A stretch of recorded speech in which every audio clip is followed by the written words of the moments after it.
दोस्तों, आखिर ऐसा क्या हुआ कि जिस शेयर बाजार में पिछले कुछ दिनों से डर और अनिश्चितता का माहौल था, उसी बाजार में आज अचानक खरीदारी की ऐसी सुनामी आ गई कि निवेशकों ने सिर्फ एक दिन में करीब 6 लाख करोड़ रुपए की कमाई कर ली। क्या अब बाजार में नई बुल रन की शुरुआत हो चुकी है, या फिर यह सिर्फ एक छोटी सी राहत वाली तेजी है? और सबसे जरूरी सवाल, अगर आपने अभी तक निवेश नहीं किया है तो क्या अब बाजार में एंट्री लेने का सही समय आ गया है? आज की वीडियो में हम इन्हीं सभी सवालों के जवाब आसान भाषा में समझेंगे, क्योंकि आज शेयर बाजार में जो कुछ हुआ उसने लाखों निवेशकों के चेहरे पर मुस्कान वापस ला दी है। तो चलिए शुरुआत करते हैं। अगर आपने आज बाजार की चाल देखी होगी तो आपको जरूर महसूस हुआ होगा कि सुबह से ही खरीदारी का माहौल बना हुआ था। जैसे जैसे कारोबार आगे बढ़ता गया, वैसे वैसे बाजार में तेजी और मजबूत होती चली गई। दिन के अंत तक बीएसई का सेंसेक्स करीब 828 अंकों की शानदार छलांग लगा के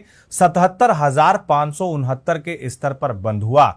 वहीं एनएसई का निफ्टी भी करीब 244 अंक चढ़कर 24,206 के पार पहुंच गया। लेकिन दोस्तों, असली कहानी सिर्फ सेंसेक्स और निफ्टी की नहीं है। अगर आपने मिड कैप और स्मॉल कैप शेयरों पर नजर डाली होगी तो वहां भी जबरदस्त खरीदारी देखने को मिली। निफ्टी मिड कैप 100 इंडेक्स में करीब 1.4% की तेजी रही, जबकि स्मॉल कैप 100 इंडेक्स ने इससे भी बेहतर प्रदर्शन करते हुए करीब 1.55% की बढ़त दर्ज की। यानी आज सिर्फ कुछ बड़े शेयर नहीं, बल्कि बाजार के लगभग हर हिस्से में खरीदारी देखने को मिली। अब सवाल यह है, जब बाजार इतना तेजी से भागा तो निवेशकों को कितना फायदा हुआ? दोस्तों, आंकड़ा सुनकर आप भी चौंक जाएंगे। सिर्फ एक दिन की इस तेजी से निवेशकों की कुल संपत्ति में करीब 6 लाख करोड़ रुपए का इजाफा हो गया। बीएसई में सूचीबद्ध कंपनियों का कुल मार्केट कैपिटलाइजेशन बढ़कर करीब 482 लाख करोड़ रुपए तक पहुंच गया।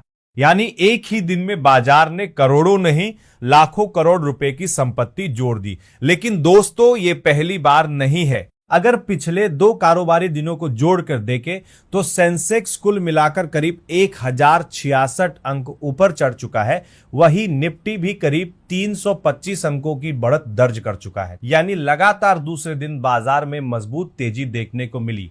अब सबसे बड़ा सवाल, आखिर बाजार में अचानक इतनी जबरदस्त खरीदारी क्यों हुई? देखिए, इसके पीछे एक नहीं बल्कि कई बड़ी वजहें हैं। सबसे पहली वजह आई ग्लोबल मार्केट से। हालांकि अमेरिका और ईरान के बीच तनाव अभी भी बना हुआ है, लेकिन दोनों देशों के बीच तकनीकी स्तर की बातचीत जारी रहने की खबरों ने निवेशकों को थोड़ी राहत दी। जब वैश्विक तनाव कम होने की उम्मीद बनती है तो निवेशकों का भरोसा भी धीरे धीरे लौटने लगता है, और यही असर भारतीय शेयर बाजार में भी देखने को मिला। अब दूसरी बड़ी वजह समझिए। देश की सबसे बड़ी आईटी कंपनी टीसीएस ने पहली तिमाही के नतीजे जारी किए। हालांकि नतीजे बहुत बड़े सरप्राइज नहीं थे, लेकिन वे बाजार की उम्मीदों के मुताबिक रहे। इससे निवेशकों को भरोसा मिला कि आईटी सेक्टर की स्थिति उतनी कमजोर नहीं है जितनी आशंका जताई जा रही थी। यही वजह रही कि आईटी शेयरों में अच्छी खरीदारी देखने को मिली। लेकिन कहानी यहीं खत्म नहीं होती। तीसरी बड़ी वजह बैंकिंग सेक्टर बना। कई बड़े बैंकों ने पहली तिमाही के बिजनेस अपडेट जारी किए, जो बाजार की उम्मीदों से बेहतर रहे। इससे बैंकिंग शेयरों में भी जबरदस्त खरीदारी शुरू हो गई। और जब आईटी और बैंकिंग जैसे बड़े सेक्टर एक साथ तेजी दिखाते हैं तो पूरे बाजार को मजबूती मिलना लगभग तय हो जाता है। अब दोस्तों, सबसे जरूरी बात, क्या ये तेजी आगे भी जारी रह सकती है? बाजार के जानकारों का मानना है कि इसकी चाबी अब पहली तिमाही के नतीजों में छिपी हुई है। अगर आने वाले दिनों में कंपनियों के नतीजे उम्मीद से बेहतर आते रहे तो निवेशकों का भरोसा और मजबूत हो सकता है। इससे बाजार में तेजी का सिलसिला आगे भी जारी रह सकता है। जियोजित इन्वेस्टमेंट्स के रिसर्च प्रमुख विनोद नायर का भी कहना है कि बैंकों के मजबूत बिजनेस अपडेट और आईटी सेक्टर के बेहतर आउटलुक ने पहली तिमाही के नतीजों के लिए सकारात्मक माहौल तैयार किया है। उनके मुताबिक अगर कंपनियां बेहतर प्रदर्शन करती रही तो भविष्य की कमाई को लेकर निवेशकों की चिंता कम होगी और बाजार को नई ताकत मिल सकती है। लेकिन दोस्तों, इसका मतलब ये बिल्कुल नहीं है कि अब आंख बंद करके किसी भी शेयर में पैसा लगा दिया जाए। बाजार में तेजी जितनी तेजी से आती है, उतनी ही तेजी से मुनाफा वसूली भी शुरू हो सकती है। इसलिए हमेशा अपने लक्ष्य, जोखिम उठाने की क्षमता और सही रिसर्च के आधार पर ही निवेश का फैसला लेना चाहिए। तो कुल मिलाकर आज का दिन शेयर बाजार के लिए बेहद शानदार रहा। सेंसेक्स ने 800 से ज्यादा अंकों की छलांग लगाई, निफ्टी 24,200 के पार पहुंच गया।